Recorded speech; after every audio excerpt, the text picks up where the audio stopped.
Hi guys, welcome back to my channel. Today I'm doing another mental health video on my channel today. As you can tell by the title, I'm going to be talking about mental health in young people, in our younger society, in the younger generations. Now, I am not a professional, but I am part of the mental health community. I do suffer with mental health issues myself, and I want to speak out about mental health and bring awareness to it. And hopefully, if this video can just help someone, can just bring awareness to something, can bring light to the situation, can maybe teach you a thing or two, then I've succeeded. Because there's a lot of people out there that have mental health issues that can't speak out, who feel like a burden, who just want to disappear, who can't really help themselves, so they kind of rely on people with a platform like YouTube, Instagram, to talk out for them, to help them. So that's what I'm trying to do today. I do have my facts, my figures and my statistics out in front of me because, like I said, I'm not a professional at all. All of the statistics and everything that I've literally written down in front of me, I will put down in the description box below. I did get them from a mental health website, so I trust it because they even gave me references. So I do trust the statistics from this mental health website. So I just want this to be a very factual truth, bringing some light, bringing some awareness to mental health in young people, and just try and hope that it helps. I just want to start off by saying that 75% of mental health problems, mental illnesses, develop before you're actually 18 years old. And that is because of bullying.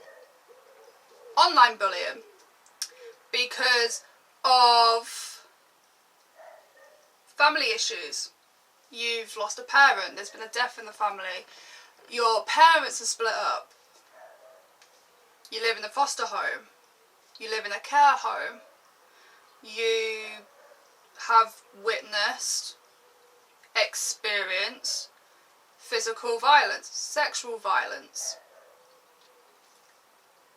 It's worrying that in an average classroom, at least 10 pupils, in an average classroom, in the UK that's about 25 people, in an average classroom, 10 of those have seen their parents divorce, or separate, or, move on.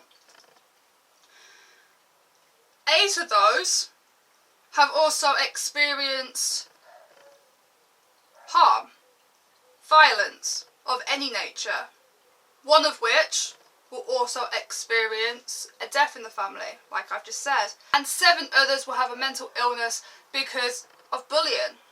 And that's in one classroom alone, and that is so terrifying. Mental illnesses don't come from a specific source, a specific stimulant. There are so many reasons that we can suffer from mental health issues at any point in our life. We can go the first 40 years and not experience it. We can go all our life and not experience it. But for the most part, unfortunately, it happens to the best of us. A lot of people suffer from mental health. A lot of people have witnessed, experienced so many different things, and it does take a toll on you, physically and mentally.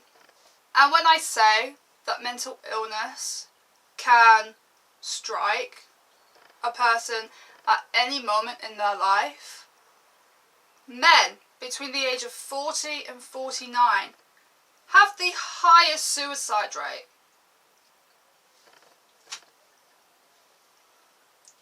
It's compelling evidence, clearly, that our mental health takes a toll. Our mental health does deteriorate. Things in life do affect us mentally. It's compelling evidence to say that, but it's also shocking and terrifying, the statistics that you see. So it's compelling to say, look, our mental health deteriorates. We need to support it. We need to treat mental health like we do physical health. But then if you take a step back and actually look at the statistic and the numbers, year in, year out, the age groups, the possible causes. I don't know about you, but it's scary stuff. And it terrifies me that a lot of young people feel like they're a burden because of their mental health. They feel like, I'm depressed, I'm anxious, I'm suicidal, I hear voices, I see things, but I can't tell anyone because I feel like a burden, I feel like a fuck up. No one ever in their life should feel like a fuck up. No one should ever feel like, I'm a failure, I'm a disappointment, I should just disappear. No one should ever feel like that, and the fact that we've allowed younger generations, like I'm 24 years old, so this video aims at people my age, people who are older than me, maybe up until they're 30 years old, and the people who are younger than me, kids. And we've allowed them to feel like that. We've allowed younger kids in high school to feel like a burden because of what their head's telling them. And they're too scared to ask for help. That's why I'm doing this video. In the hope it can bring some light to the situation and, again, help someone, because you're not alone. We're not alone. We're all in this together, and eventually there's been a massive progression. There's been so many medical advances in mental health since the early 1900s, and you can tell, you can see it firsthand.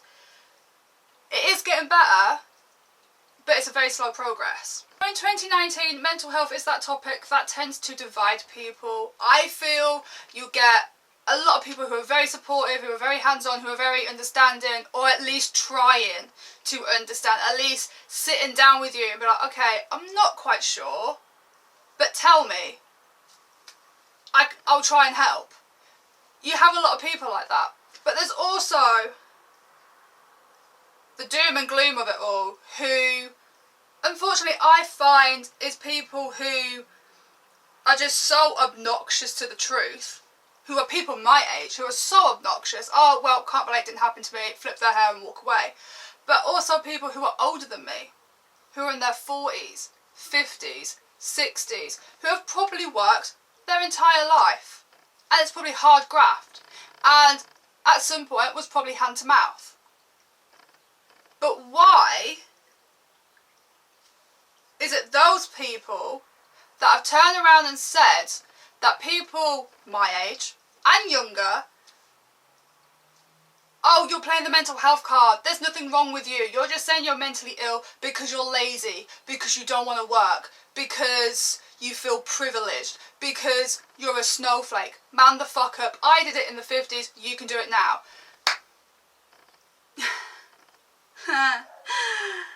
I would love to sit down with these people and give them the hard fucking facts that the 50s is how many decades ago? And I'm not being funny. Why are you still living in the past? Oh, well, back in my day I did this and I did this. Good for you. Good for you. But the 50s was very segregated, very isolated. So why are you trying to isolate people again? We're trying to move forward, we're trying to progress, and you saying that we're snowflakes because we have mental health issues, oh, if you knew the shit that I'd been through, I would love to see you be like, oh no, I'm fine. I would love to see you do that, because I can tell you hands down you wouldn't. So to everyone that says, oh, everyone that uses the mental health card, they're trying to get out of things, they're lazy, they just want a free ride, they don't want to work, they're snowflakes, they all need to man up and grow the fuck up. Well, the population of young people between the age of 15 and 16, since the mid-80s, has doubled its rates for those people who feel anxious, for those people who feel depressed. Since the fucking 80s. So you can't sit there and say, oh well, you're just saying that. You're faking it. Because there's statistics proving since the 80s that mental health in young kids have doubled its rates.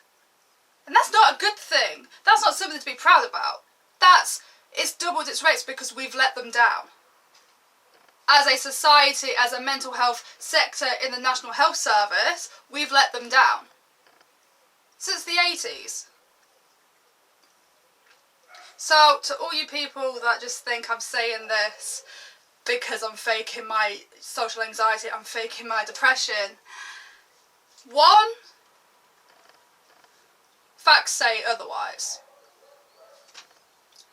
I'm a very factual person, and to be fair, you can't fake facts. I've just given you one. Secondly, we live in a very judgmental world, unfortunately, so word of advice, keep your opinions to yourself. Don't judge a book by its cover. I mean, being polite, having manners, being respectful doesn't cost you a thing. So just be nice, be kind. It's actually so much easier to be kind than to be spiteful. It's actually so much easier. And also, you judging me and judging people that you know nothing about. Also, if you're the kind of person that wants to sit behind a computer screen and slate kids, who want to tear kids down, who want to isolate them and vindicate them as lazy people, you just want to be a narcissist and a malicious one at that, you talk to your mother with that mouth. Because if you talk with that lack of respect to your mother, I will buy you a bar of soap and you can wash your mouth out. It's scary to think that near 20% of young people have to wait more than 6 months to actually get treatment from a professional. 6 months. So why is it when you've broken a leg, broken a bone of any description, you've been in a car accident, you fall down a flight of stairs, why is it you get treatment there and then? And it's sorted, it's taken care of. But if you have depression, or bipolar, or whatever, you have to wait. If it's a physical injury, you get treated quicker, faster. Probably a sod sight better as well. But if it's a mental injury, nah, you can wait. And we might get to you. It doesn't really make sense that a physical injury you wouldn't allow to fester. You wouldn't allow it to go gangrene, trench foot. You won't allow it to fester and go mouldy and be amputated. So why are we not having the same energy for mental health? Now, maybe that's because of the lack of funding, lack of staffing, lack of facilities, which we all know is true. But even still, we shouldn't be waiting 6 months to treat an injury that you can't see when Bill Bob Jr. has broken his leg and he's already in a cast 20 minutes later. Hypothetically. But even scarier than that 20% having to wait more than 6 months to get professional treatment, even scarier than that is the 28% of people that have had treatment, that have had contact with professionals, who've committed suicide.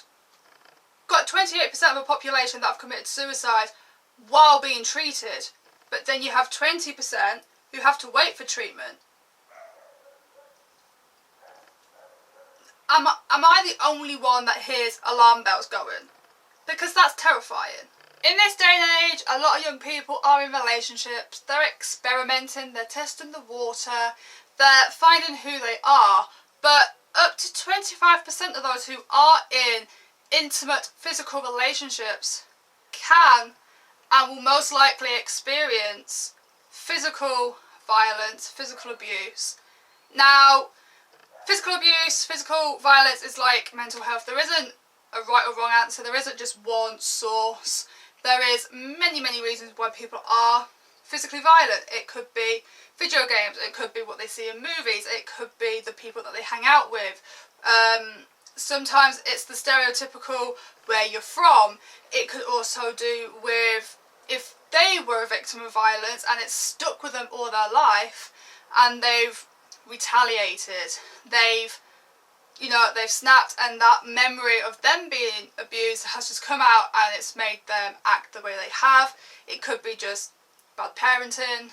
Again, there's so many social climates that can kind of engineer one's mind, like mental health. But again, like I said, physical violence, abuse can leave a lasting detrimental effect on your mental health as well as physical health. I just want to finish off this video, round this video off by saying, if you are in a physically abusive, sexually abusive, any kind of abusive, violent relationship, do ask for help. Try not to sneeze. Do ask for help, whether it's your mum, dad, sister, another relative, a friend, a neighbour. Do ask for help. It will get better. If you are someone who is waiting to get treatment, I wish you all the best. Stay with it. Don't do anything stupid. And if you do feel like you're in a place where you don't know, there is hotlines out there, there is websites out there, there are calls that you can make and someone will help you. If you do suffer from mental health issues, whether it's been diagnosed, undiagnosed, you haven't spoken about it, you're just starting your journey on the mental health route, you are an advocate, you are part of the mental health community in one way or the other, you're not alone. There are so many of us who suffer silently and openly with mental health. Don't worry about what other people think about you. You are not a burden. You are not a waste of space. You are definitely not a disappointment. There are people out there that do give a shit, that do care. Sometimes it's not your family. Sometimes it is. But we are living in a day and age where more people are coming out about their mental health. More people are talking about it. There are being more medical advances in mental health. There's more funding going into mental health. There's a lot of progression in the mental health world. So hopefully, maybe in 20 years' time, the world is going to be a far different place and it's actually going to be so much better. But I just hope that this video helps someone. All the statistics that I have mentioned, I will put down below and a reference to, because I know someone's going to be like, well, you're talking out your ass. I'm really not. I went on a few websites, I've done my research. I did a dissertation in psychology, in swimmers, in mental health field, so I do know a bit on what I'm on about. I do know how to reference and actually find evidence to state what I am saying. I will also link hotlines, suicide prevention lines, stuff like that. But if you are a friend or a relative or someone that you may think is suffering in silence, just ask how they are. For the love of God, just ask how they are. They may not tell you straight out how they feel, but just let them know you're there. And they'll warm up to you. They'll eventually tell you on their terms. Just don't desert them. Be there. Like I said, I hope this video helps. Bring light to the situation, help someone out, I really do. But if you did like this video, then please click the thumbs up, comment down below, subscribe, hit the bell button to be notified when I upload, which is every Tuesday. If you didn't like this video, or if you want to have a little discussion in the comments down below, please do. There will be more mental health videos on their way, probably in 2020. Stay safe and I'll see you in the next one. Bye!